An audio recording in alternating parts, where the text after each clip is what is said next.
બોટાદમાં મિલમાલિકનું અપહરણ થતાં પોલીસે ગણતરીના કલાકોમાં લોકેશનના આધારે યુવાનને છોડાવ્યો. ક્રેટા ગાડીમાંથી કમળ દોરેલો ખેસ તેમજ ધોકા મળી આવ્યા. બોટાદમાં એક ચકચારી ઘટના બની છે.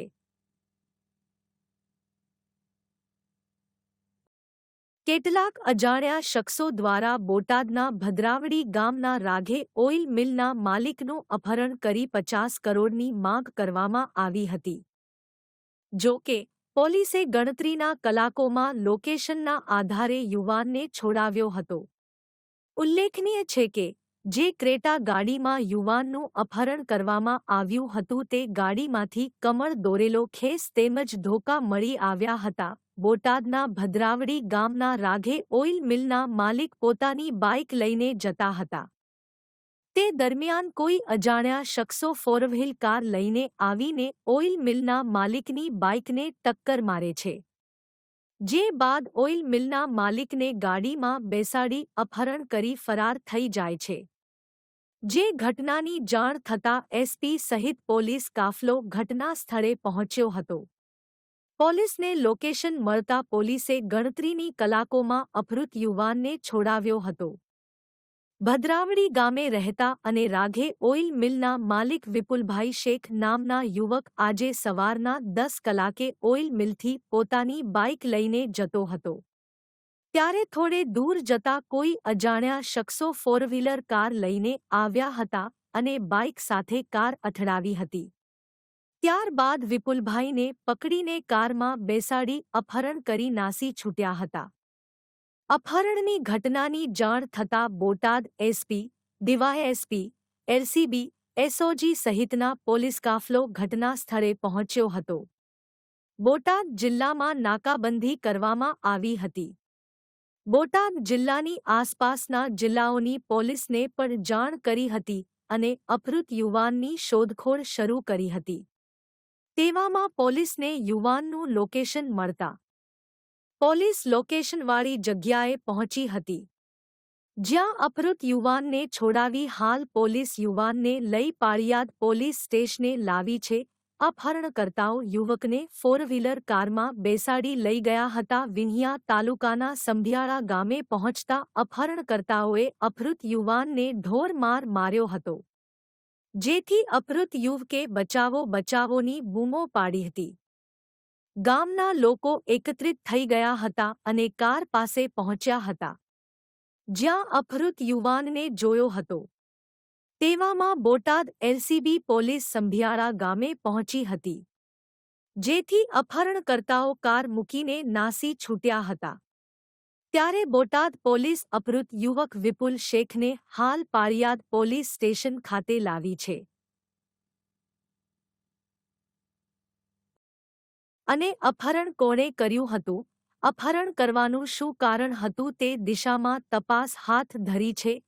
સમગ્ર ઘટનાની ગંભીરતાને લઈ એસપી, ડીવાયએસપી, બોટાદ જિલ્લા એલસીબી, એસઓજી ટીમ સ્થળ પર પહોંચી હ્યુમન રિસોર્સ ટેકનિકલ રિસોર્સના માધ્યમથી જાણકારી મેળવી હતી. ભદ્રાવડી ગામના ઓઇલ મિલ માલિકનું અપહરણ શું ઘટના શું? આજે બોટાદ પાસે આશરે 12 થી 15 કિલોમીટરના અંતરે ભદ્રાવડી ગામ આવેલું છે. ત્યાં સવારના 10 વાગે ભદ્રાવડી ગામના જ રાધે ઓઇલ મિલ ધરાવતા વ્યક્તિ છે નંદલાલભાઈ શેખ, એમનો દીકરો વિપુલનું અપહરણની ઘટના બની હતી. તરત જ બોટાદ જિલ્લા પોલીસને જાણ થતાં જિલ્લા પોલીસની એલસીબી, એસઓજી, ઇવન અમારા ડીવાયએસપી મહર્ષિ રાવલ એમની સ્થાનિક પોલીસની ટીમો સાથે જગ્યા પર ગયેલ. અમે બધા અલગ અલગ ટીમોમાં વહેંચી અને આજે અપહરણ થયેલ એવા વિપુલભાઈની શોધખોળ હાથ ધરેલ. એમાં તપાસ દરમિયાન હ્યુમન ઇન્ટેલિજન્સ તેમજ ટેકનિકલ સોર્સિસથી જાણવા મળેલું કે આની અંદર 2 વાહનોનો ઉપયોગ થયો છે. એટલે પોલીસની ટીમો આ બધી બાબતોને સાંકળી અને તપાસમાં લાગેલી હતી.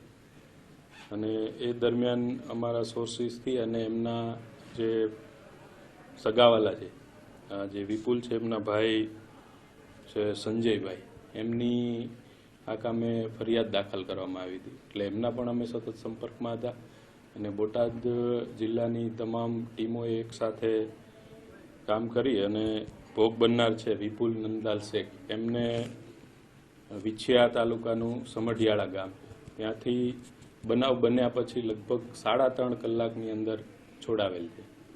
આરોપીઓ પોલીસની ટીમો સતત પાછળ હતી એટલે વાહન જગ્યા પર મૂકીને જતા રહેલા છે અને બીજી જે કંઈ પણ તપાસ છે એ હાલ ભોગ બનનાર છે એમને પૂછપરછ કરી, ફરિયાદીને પૂછપરછ કરી અને ચાલુ.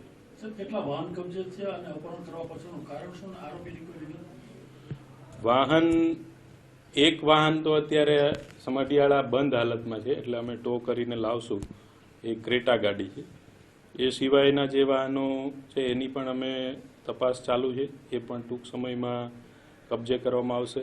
ભોગ બનનાર જે છે વિપુલ નંદલાલ શેખ, એમની પૂછપરછમાં જે અપહરણ કરતા હતા એમની વાતચીત ઉપરથી એમને જે અંદાજ છે સંજય મનુ ઓળખ્યા અને એનો ભાઈ છે હિતેશ ઓળખ્યા, તેમજ બીજો એક વ્યક્તિ છે સાગર ઝાંપડિયા કરીને. બીજા અન્ય માણસો પણ આમાં સંડોવાયેલા છે, પણ એ અંગેની તપાસ હાલ ચાલુ છે એટલે અત્યારે વધારે નથી કહેતા, પણ આટલા નામો ભોગ બનનારની પૂછપરછ દરમિયાન અને ફરિયાદીની પૂછપરછ દરમિયાન અમને જાણવા મળ્યું.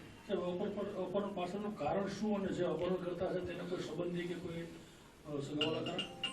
વિપુલભાઈ છે એ પોતે ભદ્રાવડીમાં એને એમના ફાધરને લોકો રાધે ઓઇલ મિલ ધરાવે છે, પૌવાની પણ મિલ છે.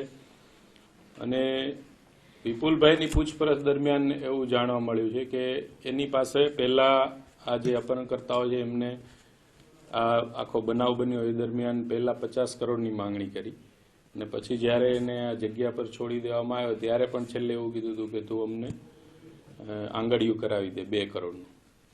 એટલે આ લોકોને એવો ડાઉટ હતો કે આટલા એમની ફેક્ટરી છે, ઓઇલ મિલ છે, પ્લસ એવી પણ વાત છે કે આ વિપુલભાઈ છે એ અત્યારે આપ જાણો છો એ રીતે સાયબર ક્રાઇમને, ઓનલાઈન ગેમિંગમાં એમ કે વધારે પૈસા કમાયેલા છે. એ એટલે આમની પાસેથી મૂળ પૈસાના હેતુથી, ખંડણી માંગવાના હેતુથી જ આખો આ ગુનાને અંજામ આપેલો. અને તપાસમાં એમના ભાઈ છે સંજયભાઈ, એમની પોલીસે BNSની કલમ 140, 137, 54, 61, 351(3) અને 115(1) મુજબ ગુનો દાખલ કરી અને વધુ આગળની તપાસ હાથ ધરેલી.